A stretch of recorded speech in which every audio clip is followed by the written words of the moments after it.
আমি করলা ভাজি করব, তার জন্য এদিকে আমি পেঁয়াজ কাটা নিয়ে নিছি, এখন দিয়ে দিব।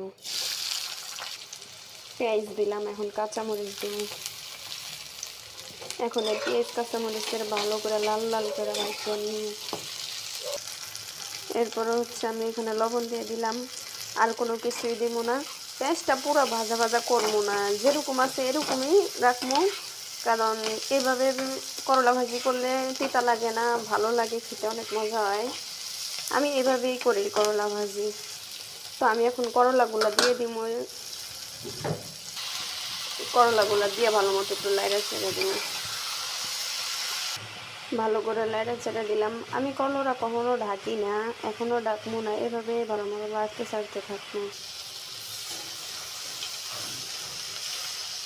তো ফাইনালি আমার করলা ভাজি কিন্তু রেডি। কেমন হয়েছে আপনারা সবাই খাইয়ে জানাইবেন, অথুকু আপনারা খাইবেন, কইতাম না করে দিলে এসে খাইবেন।